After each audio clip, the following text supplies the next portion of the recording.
Muy buenas noches. Un saludo muy especial para las personas que hacen el seguimiento de la revista Contraportada. Tenemos una invitada súper especial.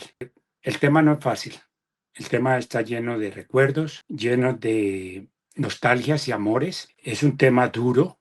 Hablar de las personas que han sido pioneros en el proceso político revolucionario colombiano no es fácil, más cuando se trata de personajes excepcionalmente humanos, gentes que se la jugaron con todo lo que ellos eran y siguen siendo, porque ninguna persona que se ha ido en nuestras luchas se va del todo y no debemos dejarlos ir. Ellos tienen que seguir aportando, pensando y ayudándonos en esta briega de los cambios. Hoy vamos a entrevistar a Mónica Lara, la hija del compañero Ricardo Lara y de su compañera que era Rocío, una parejita muy linda.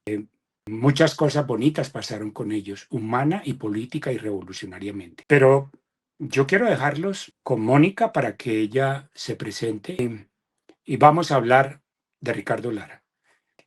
Bueno, buenas noches, Álvaro. Hugo, muchas gracias por invitarme a este espacio. Buenas noches a ti y a toda la audiencia que sigue la revista Contraportada y este apartado. Bueno, ¿qué puedo decir? Mi nombre es Mónica Lara, soy hija de dos grandes revolucionarios, Ricardo Lara Parada y María del Rocío Agudelo Hernández, que también fue una mujer que hizo parte de esas primeras mujeres que decidieron entrar a la lucha armada, luchando contra la injusticia social. Bueno, soy psicóloga de formación, soy una convencida de la paz, una hija de la guerra y soy una defensora y una perpetuadora de la memoria histórica. Y aquí desde 10.000 kilómetros de distancia, en este momento vivo en Barcelona, continúo los procesos de memoria, trabajando aquí precisamente con mujeres migrantes, víctimas muchas desplazadas del conflicto armado a nivel global y en las contiendas sindicales también con el tema de reivindicación laborales, de derechos sociales y humanos. Yo creo que sería interesante que veamos el video, invitamos a las personas que nos siguen a que oigan atentamente este video. Ahí Ricardo muestra su talante de haber salido de un proceso de lucha armada, de haber sido uno de los fundadores del ELN, de haberse jugado la vida por ese proyecto, pero es un pionero en tanto que descubre que el proyecto no va por ahí y decide andar otros rumbos y decide ser pionero, decide andar primero un camino que hoy, cuando se habla de Frente Amplio, la gente piensa que ese es un hallazgo en el ombligo de cada quien. El verdadero creador del Frente Amplio se llamó Ricardo Lara Parada. Este video que se va a presentar ahora es muy corto, en realidad el video se hace a finales del 82, principio del 83, cuando Ricardo, mi padre, regresa de Nicaragua, cuando estuvo allá en ese proceso de la revolución sandinista, y regresa a Colombia y se encuentra con la coyuntura del proceso de paz con Belisario Betancur y decide dejar este video que era para sus ex compañeros de lucha armada, al ELN, donde les plantea la postura y la posición de lo que él quiere emprender desde la legalidad, ¿sí? Desde la dignidad de la palabra y cómo quiere continuar él esa transformación social sin armas. Entonces deja este video de lo que él quiere y anhela en ese momento y era la visión que tenía. Entonces, rodemos el video, querido Álvaro. Por favor, escúchenlo muy atentamente. Entonces, mi decisión, compañeros, es participar en este movimiento amplio, que lógicamente tiene que ser una postura política, una ideología, un planteamiento, donde tenemos que enfrentarnos al bipartidismo y tenemos que enfrentarnos también, no al movimiento revolucionario tradicional, que quede claro eso, sino a los errores. Nosotros hemos sido muy sectarios, hegemonistas, y le hemos planteado realmente desde el proyecto de izquierda una posibilidad socialista a nuestro pueblo. Son muchos los años en que hemos manejado esta... Y la realidad es que el pueblo no se ha acogido no ha participado masivamente en este proyecto. Entonces consideramos que en este momento hay que lanzarnos con un proyecto revolucionario en que no debemos plantearnos marxistas, leninistas, pero que sí debemos plantearnos incluso dentro del marco que permite la democracia burguesa, porque ellos mismos, con su injusticia histórica, con su represión, con su inmoralidad, con sus modelos económicos de explotación, nos dan a nosotros banderas para que con una información real de lo que está ocurriendo en el país podamos desarrollar políticas de interés nacional y mirar dentro de un proceso realmente la posibilidad de aglutinar fuerzas al estilo como lo planteaba Camilo Torres en la década del 60, de una convergencia dentro de un pluralismo ideológico en que vastos sectores sociales se identificaran dentro del proyecto y desarrolláramos una fuerza real que en determinado momento se pudiera convertir en alternativa de poder. Sí, Mónica, allí lo que está planteando Ricardo en esencia es el Frente Amplio. Yo quiero darle algún contexto a esto. Ricardo se ha planteado con las fuerzas distintas al ELN, como gente como el PSML, con el partido, con todo lo que hubo en ese momento, pero en especial con el M, hacer una salida, constituir un Frente Amplio Nacional. En la misma idea de Camilo, de que había que enfrentarle al Frente Nacional el Frente Unido de los Pobres, el Frente Unido del Pueblo. Y solo que lo llamaron el Frente Amplio. Ricardo llega a la octava conferencia del M y no hay acuerdo sobre eso. El M aplaza eso. Creen que todavía el momento no era, desafortunadamente. Hay después un encuentro planteado en Panamá. Va Bateman a ese destino, que era el de que en la avioneta que viajaba se cae. Y a partir de ahí, la idea del Frente Amplio queda en manos de Ricardo. Y Ricardo se va a Barranca y empieza el Frente Amplio. Y yo quisiera en este momento que Mónica nos hable de su papi, el que recuerda como guerrillero, sus investigaciones, de sus tránsitos, de su cárcel y en esencia cómo llega al Frente Amplio. Cuéntenos, Mónica. Bueno, primero decirte que yo cuando conocí a mi papá yo tenía 3 años de edad. Y digo que tenía 3 años de edad porque la primera vez que lo veo fue en Panamá. Yo conocí a mi papá por medio de cassettes. Yo nací en el 76, mi papá ingresa a la cárcel en el 74, cuando yo tenía 2, 3 años, que él sale y tiene que estar escondido un tiempo, nosotros no podíamos verlo.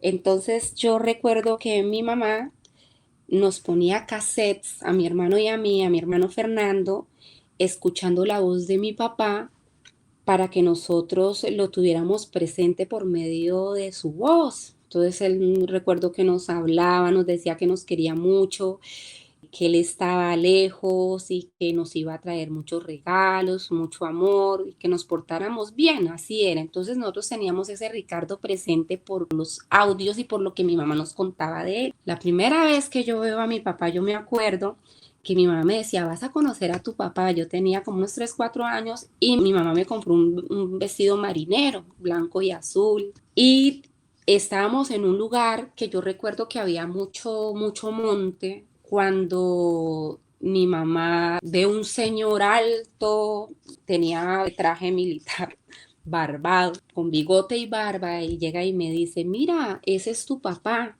Y llego yo y lo veo y lo que hice fue que me escondí detrás de las piernas de mi mamá y tenía como vergüenza, como miedo conocerlo porque esa voz que escuchaba se hacía presencia, tenía cara, tenía cuerpo y lo veía y entonces él se agacha y me estira los brazos y yo no fui capaz de abrazar.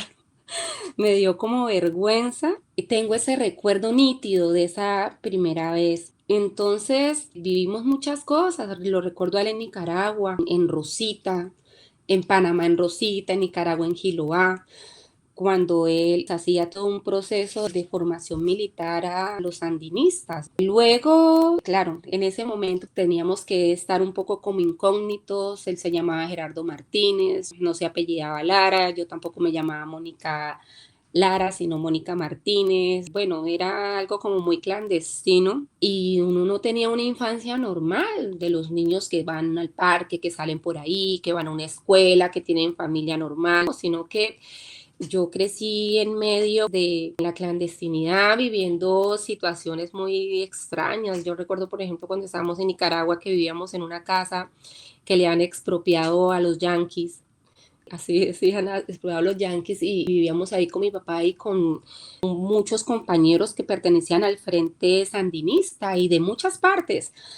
Y recuerdo que una vez se mete la contra y empiezan como a tomarse esa casa, a disparar y nosotros escondidos, a mi hermano y a mí nos metieron en un closet, o sea, siempre en medio de esos conflictos y de la guerra, de esos procesos revolucionarios. Y después regresamos a Colombia y cuando regreso a Colombia no vuelvo a ver a mi papá por mucho tiempo. Me voy con mi mamá para Segovia, Antioquia, y él se queda por allí precisamente gestando todo lo que tú mencionas, que estuvo en la octava conferencia, luego estuvo en Bogotá, luego estuvo resguardado en la casa de Yadira, de Julita, bueno, una serie de situaciones allí. Entonces ahí no estaba el papá presente. Cuando yo vuelvo a ver a mi papá en Colombia, ya es en Barranca Bermeja cuando nos encontramos allí, que él empieza con todo este proceso transformador y político desde la palabra, con la gente, con el pueblo. Vivíamos en Barranca Bermeja, Santander, en el barrio Uribe Uribe, en la calle 14, número 1740, la casa de mi abuela. Y recuerdo que mi papá fue un padre, pese a que no estuvo presente el 100%, siempre estuvo allí por medio de cartas, por medio de cassettes. Lo recuerdo a él, recuerdo la casa de mi abuela, le decían la casa del pueblo, porque cuando llega Ricardo Lara a Barranca Bermeja y se sabe que viene un ex comandante guerrillero. Mi papá fue muy reconocido en la región, obviamente, cuando hizo parte del ELN, pero cuando ya deja la lucha armada y saber que Ricardo Lara estaba ahí era todo un hito. Y empieza la gente a visitarlo, las organizaciones, los estudiantes, los compañeros, mencionando que llega Ricardo Lara Parada, empiezan a hacer reuniones y a proponerle a él que se meta a la política y que empiece a hacer un poco de incidencia allí. Entonces mi papá tenía en ese momento la idea en la cabeza, pero también él quería hacer otro tipo de lucha revolucionaria sin las armas, sin las balas, sino desde la dignidad de la palabra, desde la cultura, desde el barrio, desde las necesidades de la gente y con la gente. Entonces recuerdo que Gabo le ayuda a él. Mi papá tenía una librería que se llamaba la librería Macondo, ellos ya tenían una amistad previa, no sé si Álvaro ahorita de pronto no sepa eso y me gustaría que lo compartiera. Resulta que Gabo, por medio de La Oveja Negra, que era como la editorial que le editaba y que sacaba los libros de Gabo, le dio como una partecita a Ricardo de sus libros para que los vendiera y financiara el movimiento político. Entonces mi papá crea una librería en la casa que se llamaba la librería Macondo y empieza el pueblo, la barriada, a llegar a la casa a conocer a Ricardo y a escucharlo.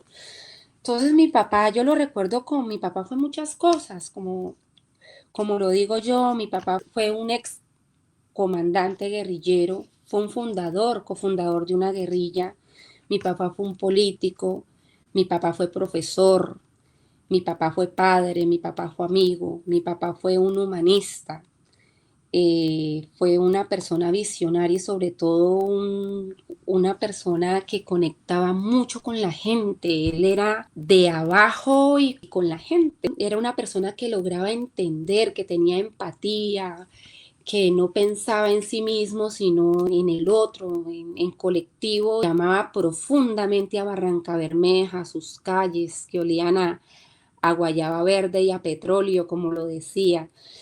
Eh, y entonces recuerdo a Ricardo así, esa es la imagen que tengo hasta el final de sus días, era el profesor, yo recuerdo que llegaban muchos jóvenes allí, universitarios y también de la escuela, a preguntarle a él de su vida, de su historia, de los procesos revolucionarios, de por qué, cómo fue su vida en la guerrilla, pero también preguntaban y cuestionaban mucho por qué la dejó. Él tenía muchas críticas, lo que era esa lucha armada, en el sentido que no era suficiente, sino que ese foquismo, ¿no? El guerrillero degradaba la lucha en sí misma y él sentía que no era suficiente, sino que tocaba ya hacer un giro total y hacer la revolución desde la base real de la calle y el asfalto.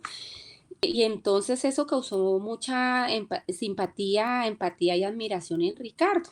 Entonces llega él a construir el FAN, rompiendo el bipartidismo tradicional que había en la región. En ese momento estaba como siempre el Partido Conservador y los liberales, en cabeza de Horacio Serpa Uribe, que prácticamente era esa vertiente oligarca que manejaba la región y que realmente no había hecho mucho por Barranca Bermeja y seguían las necesidades intactas, o sea, falta de educación, de agua potable, de vías, de estructuras, y eran los partidos tradicionales que manejaban la región. Y llega Ricardo con su efervescencia, con su tacto, con su humanidad, con esa capacidad de aglutinar varios sectores, organizaciones, sindicatos, organizaciones de pescadores, de mujeres, la iglesia. Era un movimiento maravilloso. Fue un gran frente amplio, el primer frente amplio del Magdalena Medio. Lo hizo Ricardo Lara Parada, un ribereño, costeño de agua dulce, como llaman, y ese fue el primer frente amplio que se hizo en Barranca Bermeja, con muchos compañeros y compañeras que estuvieron apoyándolo a él, y logró eso, un frente amplio que aglutinó partidos desde el ala más conservadora hasta el ala más liberal y democrática. Y no solamente fue un frente amplio de partidos políticos, porque también fue un frente amplio de base con la gente y por la gente, ¿no? Donde estaba, como había dicho anteriormente, las organizaciones, adolescentes, el combo de la 17, que eran unos jóvenes que muchas estaban ahí como un poco perdidos, ¿no? En el sentido de que no tenían una razón por la cual creer, que estaban decepcionados de ver cómo los partidos tradicionales realmente no lograban cambios sociales, que no entendían la necesidad del pueblo, de la gente, del barrio, y veían en Ricardo esa esperanza, esa ilusión, ese cambio. Entonces llega Ricardo y empieza a trabajar con ellos y eso fue maravilloso. Recuerdo cómo empieza el FAN a fluir, cuando empiezan a hacer esas campañas, mientras el FILA tenía recursos, ¿no? Venía de una lava de la oligarquía y hacían sus campañas con buses, con dinero, esas banderas de tela, si no recuerdo mal, eran como blanca y rojo, y el FAN, que era un movimiento, una plataforma, una organización de base entre la gente y la comunidad del barrio, los jóvenes, las vecinas, los tenderos, los del bar de la esquina. Me acuerdo de la esquina de Pedro, donde iban allá a hacer reuniones y a tomar cerveza, el jardín del compañero Pinto de la Candelaria, a Jimmy Corena, a Sonia Nevado, a Ciro, bueno, todos esos compañeros, a Tica, a Julia, y empezaron a participar junto con el barrio, con los compañeros y compañeros y los jóvenes, en la campaña política, y entonces cogían esos papeles de cometa que eran amarillo y negro y hacían las cadenetas del FAN, consiguieron camisas blancas y los mismos jóvenes hacían la litografía, pero con madera, cogían madera y con mallas y echaban pintura y calcaban la cara de mi papá en las camisetas. Y nosotros utilizábamos carrozas, las carrozas esas que la manejaban los caballos, esos eran los buses del FAN. Entonces fue un movimiento realmente de a pie, me emocionó. Y nosotros los jóvenes, los niños, que éramos chiquiticos, que éramos los hijos y las hijas de todos esos compañeros y compañeras, porque ahí las mujeres fueron una columna vertebral fuerte para ese proceso y ese movimiento. El FAM no hubiera sido posible sin las mujeres, sin la presencia de mi mamá, de Adelina, de Sonia, de Tica, de Rosa, de Betty, o sea, de todas esas mujeres que mientras los hombres estaban en sus contiendas, las mujeres también hacían sus contiendas políticas y eran las que nos cuidaban a nosotras, pero nos ejercían las labores del cuidado de los niños, pero una labor de cuidado muy reivindicativa y muy revolucionario porque siempre tenían una palabra política para nosotros. Entonces nos enseñaban un poco de historia, nos enseñaban baile, nos enseñaban, bueno, las manualidades para hacer el pan, participábamos en los bazares de barrio y las tiendas de y los sancochos de olla y la venta de cerveza y sancocho para tener recursos para el FAM.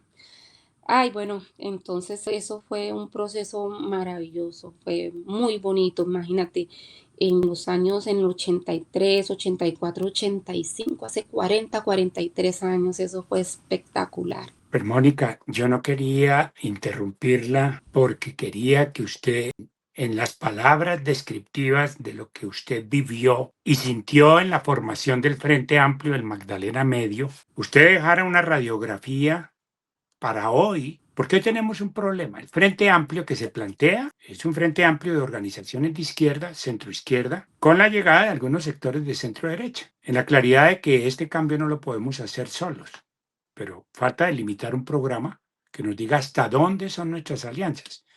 Mínimo tienen que ser donde empiece el uribismo, ahí ya no somos tan aliados. Pero quería que usted con sus palabras, eso que usted acaba de escribir, ¿cómo era la vida del Frente Amplio?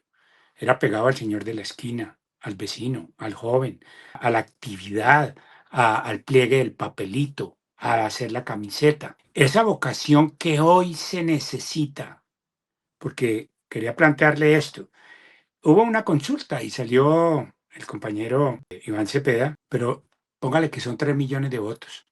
Y para ganar necesitamos 13. Ahí faltan 10 millones de votos. La única manera para mi gusto de volver a coronar esta nueva empresa, creo que es que si no se hace esto que se hizo en el FAN, que usted escribió con detalle, que lo describió en sencillo, lo escribió fácil, no es tan fácil, porque la izquierda en general no tenemos la vocación que sí Ricardo tuvo de estar pegados al movimiento popular, a las clases populares. Yo creo que hoy hay una buena cosa ganancia en términos de que los movimientos alternativos, izquierdas, movimientos sociales, sí quieren la unidad. Esto es un tránsito supremamente importante. Si esto se mantiene ese espíritu, creo que llevamos una buena parte ganada, pero se necesita esta parte. O sea, quienes hemos lidiado más con crear estructuras populares, movimientos populares, de estar al pie del cañón, pero no en términos de la formación de partido, sino de la formación del movimiento popular, sabemos lo difícil que es. O sea, estar ahí entre el barro, como dicen, no es fácil. Pero bueno, yo quisiera, si usted tiene posibilidad, de también mostrarnos el ambiente de Ricardo, ese que usted descubre, su relación con el ELN, su relación, todo eso que usted escuchó de Fabio, de otras gentes, usted tiene una visión de su papi para que entendamos que no fue fácil ese tránsito, que había muchísimas presiones sobre él como para que o renunciara o se fuera, mejor si lo mataban, porque había muchos celos, había muchas rabias y a veces había rabias surgidas de la misma gente de izquierda, amén de la que le tuvo, porque es que la burguesía sabe quién está haciendo el trabajo que es. Ellos saben, el servicio de inteligencia sabía. Todo el mundo sabía que era el tipo de personaje que si se multiplicaba. Afortunadamente necesitamos muchos años para ir construyendo esta paz exódica. Pero yo quisiera que usted siguiera con ese relato, lo que usted aprendió de su papi, cómo lo retrataban, cómo lo veían, sus conflictos que tuvo, que no fueron pocos, no porque fuera un hombre conflictivo, sino porque era un hombre que rompía con los viejos esquemas, que era capaz de dar un paso adelante, que se atrevía, pero era el hombre de las bondades. O sea, eso sí que usted pinta de su papá, creo que usted no está exagerando y creo que quienes lo conocieron saben que no era un dirigente que era la autoridad, que era el hombre impositivo, que era el hombre, sino un hombre de unas bondades infinitas. Le vuelvo a soltar la palabra, Mónica, para que usted nos siga contando todas las peripecias de su papi. Bueno, mira, yo, como lo decía antes, bueno, yo conocí a mi papá siendo papá por medio de lo que te digo, de los cassettes, de lo que contaba mi mamá, de sus cartas. Yo conocí a Ricardo siendo político por lo que yo viví hasta que yo tuve 9 años, que fue cuando lo asesinaron, y de ahí hay un silencio absoluto, ¿sí? No se hablaba de Ricardo. Mencionar a Ricardo o nombrarlo en Barranca Bermeja era una sentencia. Daba mucho miedo, daba dolor, daba tristeza. Muchos compañeros de los que estuvieron con ese tuvieron que salir exiliados, otros fueron asesinados y otros sencillamente desaparecieron, migraron ideológicamente. Y entonces yo vuelvo a conocer a mi papá por medio de la historia a través de los amigos. Entonces conozco a Vladimir Zavala, conozco a Germán, en Bogotá con el Paisita, Medardo Correa, con Betty, con Julia, con otros compañeros. Empiezo a conocer otra dimensión con los mismos compañeros de Barranca Bermeja que años después, cuando ya soy más grande. A ver, mi mamá cuando asesinan a mi papá, ella nos aísla de todo, ella tenía mucho dolor porque ella también venía de unos antecedentes de una guerra muy dura, su papá fue decapitado por el ejército y vino de una familia muy, muy pobre y con unas situaciones muy complejas y ingresa a la lucha revolucionaria, después sale de la lucha revolucionaria, empieza todo este periplo político con Ricardo y le matan a su compañero de vida. Entonces mi mamá lo que hace es que nos aísla de todo. Pero siempre, aún aislándonos de todo, uno iba por ahí, por las calles de Barranca y uno iba creciendo y decían, tú eres la hija de Ricardo. Y sí, mira, ya va la hija de Ricardo Lara. Y es que tu papá, ¿qué? ¿Ustedes por qué no siguieron los mismos pasos de su papá? Entonces, claro, uno crece entre el miedo, como por qué me dicen esto, como que uno se olvida un poquito quién fue el papá porque precisamente uno lo encapsulan, pero uno siempre está ahí como escuchando. Y ya cuando uno es grande, los genes y la historia hacen lo suyo, la memoria hace lo suyo. Entonces empieza uno como a indagar otra vez esos quizás 8 o 10 años de amnesia, por decirlo de alguna manera, selectiva por el tema de Ricardo. Empieza uno a descubrir quién es a través de los amigos, de los que te mencionaba ahora. Entonces empiezan a contar que Ricardo, cuando empieza el tema político en Barranca Bermeja, que es elegido concejal, cuando estaba en ese consejo municipal, efectivamente le hacían la vida imposible, porque llegó gente, obviamente de la oposición en ese entonces, y nos cuentan que eso llegaban y pegaban carteles llamándole asesino, guerrillero, que una vez hasta quemaron una foto de él afuera del consejo. Uy, eso fue impresionante, realmente no fue fácil y en su tierra. Entonces, claro, mi papá era un convencido de las luchas por la transformación social, por la gente y para la gente. Unos compañeros, algunos dicen que mi papá de pronto fue demasiado ingenuo, otros dicen que de pronto no le importaba dar la vida o pensaba que quizás no le iba a pasar nada, no sé, o que tal vez tenía espalda de acero, pero él sin importarle nada se paseaba en los barrios. Es que era complejo porque él ya sabía lo que le podía pasar, pero no le importaba. Yo no sé, la gente decía que era impresionante que hubo jóvenes del combo de la 17 que le decían a él, Ricardo, ¿usted cómo va a ir por los barrios así a pie o en bicicleta? Porque él llegaba y cogía una bicicleta y se iba normal, o sea, como si nada pasara, porque sí es verdad que lo querían mucho, pero siempre había un margen de que le pudiera pasar algo. Entonces los mismos chicos decían, mira, si quieren nosotros nos conseguimos armas y somos sus guardaespaldas o algo así. Mi papá decía, no acepto que ningún joven del combo de la 17, como se llamaba, coja un arma. No, no, no, esto no es así. No lo tuvo fácil, no lo tuvo fácil, pero era un convencido por las transformaciones y lamentablemente, Álvaro, te digo que los celos, los egos, la envidia, los individualismos y los personalismos hacen lo suyo, ¿no? La dimensión humana es compleja y obviamente dentro de ese nicho, de ese sitio seguro que debió haber sido el fan, obviamente salió alguna persona que sentía esa rabia y ese odio contra Ricardo y bueno, desencadenó en situaciones que no debería haber desencadenado y por la organización a la que él perteneció, el ELN, no entendió el Ricardo. Y no es que no lo haya entendido, yo creo que sí lo entendió, pero no le importó. Y al momento de acabar con ese proceso real, revolucionario, democracia real que se estaba gestando en Barranca Bermeja, por envidias, egos y personalismos lo asesinaron. Ellos decían que no era, el tema no era el fan, sino Ricardo. O sea, si Ricardo era el fan y el fan era Ricardo, no podía hacerlo uno sin lo otro. Entonces, ahora con todo el Frente Amplio que se está preparando ahora, obviamente toca hacer un Frente Amplio, eso no hay discusión.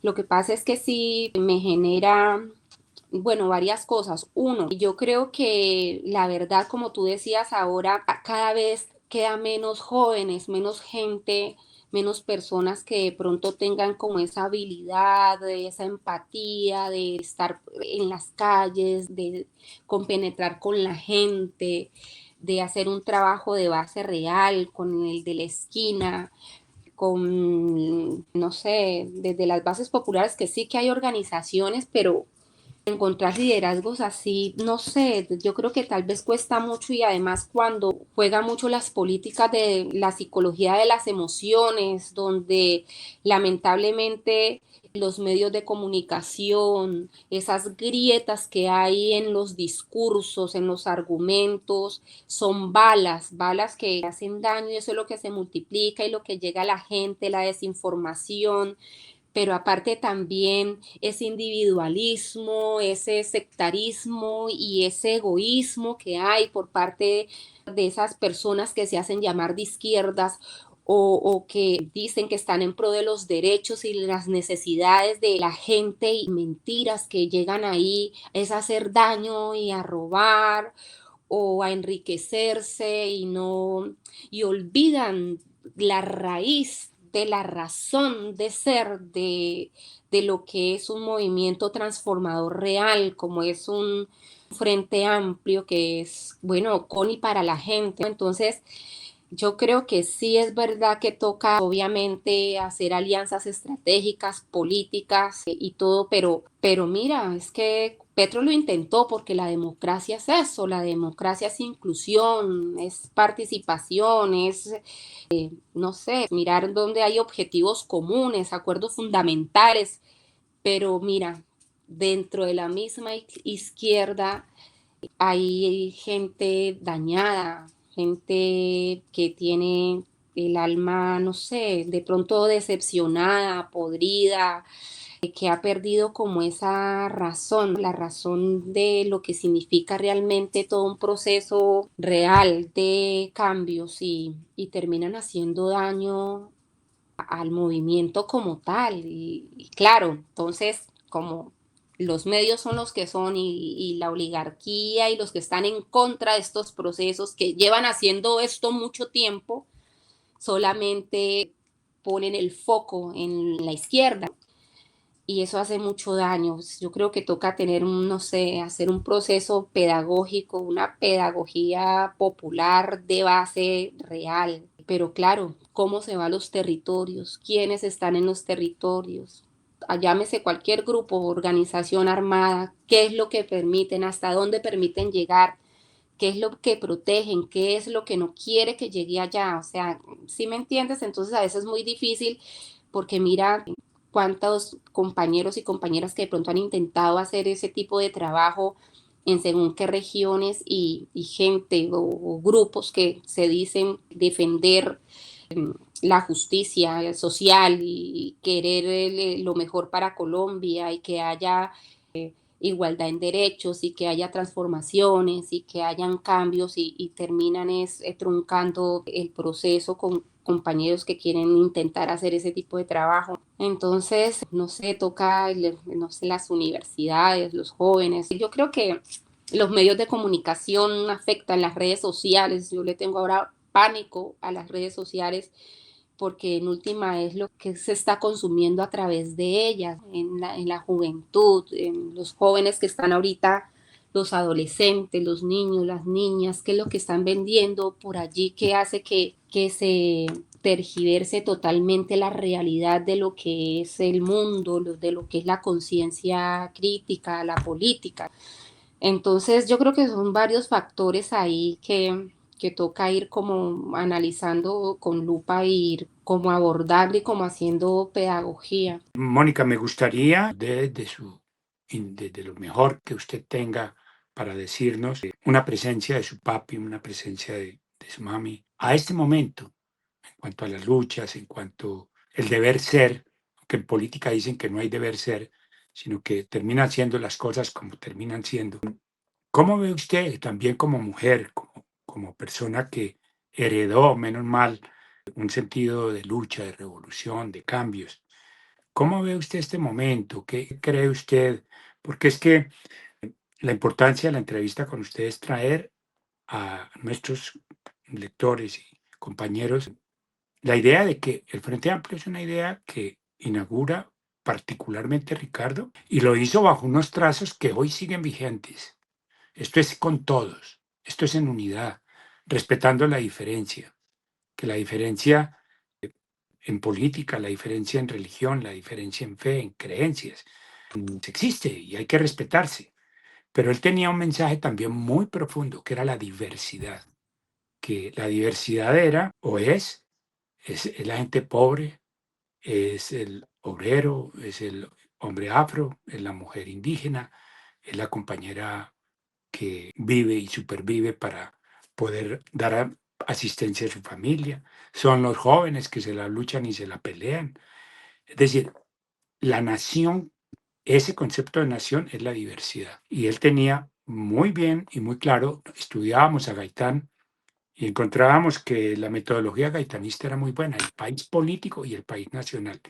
Cuando coinciden hay procesos de democracia, de cambio, de tal, pero cuando están divorciados y los políticos van por su camino y van por los contratos y van por los ministerios y van en ese egoísmo que usted pinta, la pobre nación se queda siempre vacía y jodida porque no hay quien realmente. Pero esa era la dinámica de él, ¿no? Llegarle a la gente, a la nación, tener concepto de nación. Alguna vez yo le conté lo que Atahualpa dijo.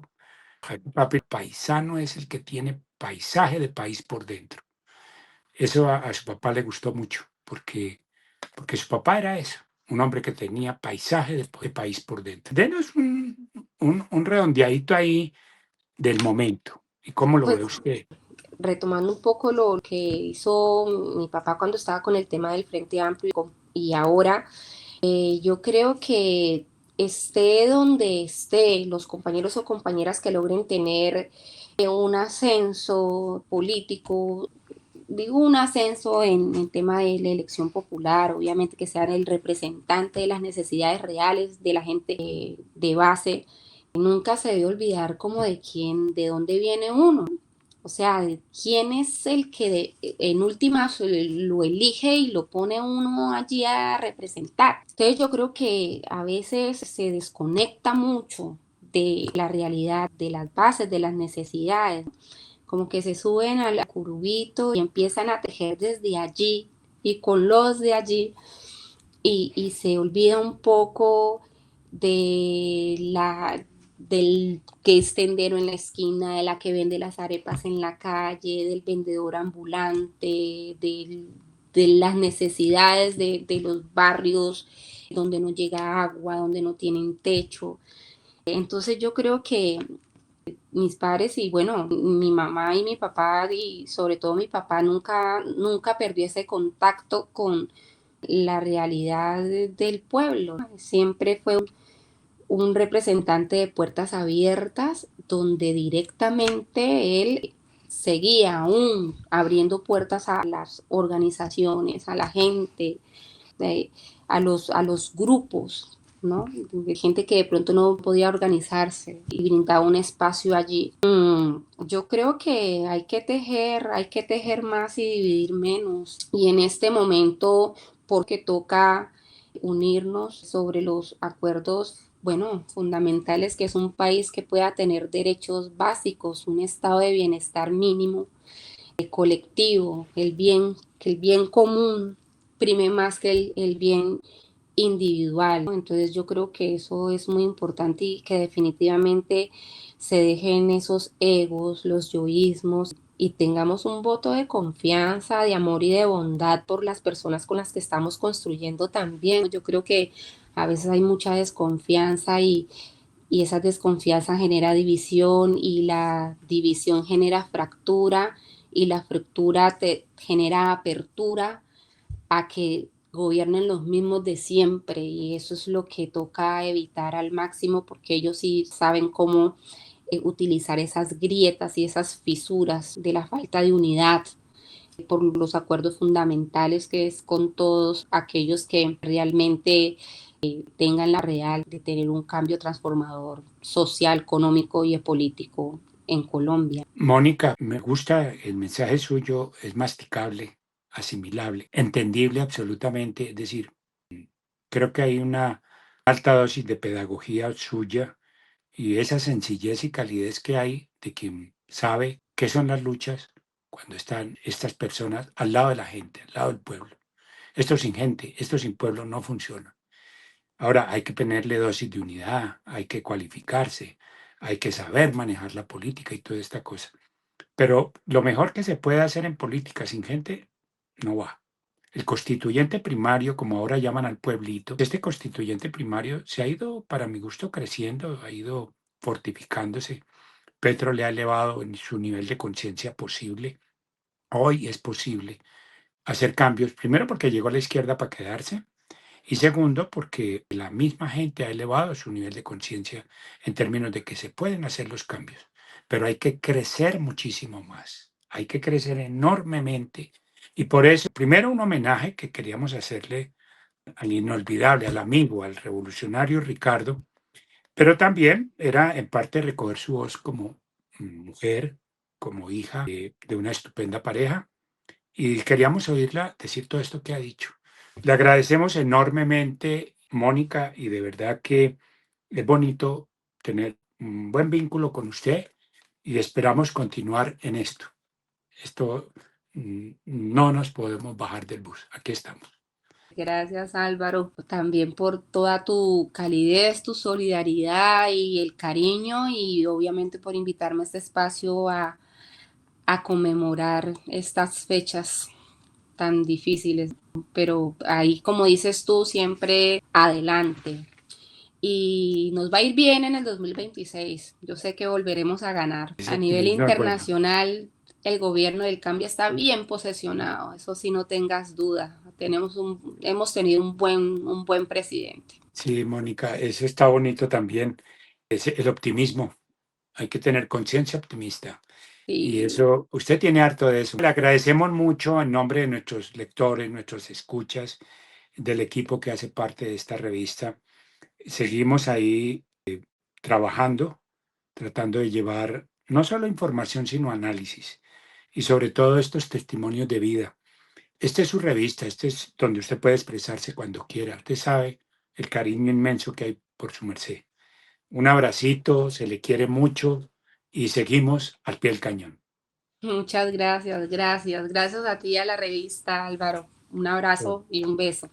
Bueno, madre, espero verla pronto. Que así sea.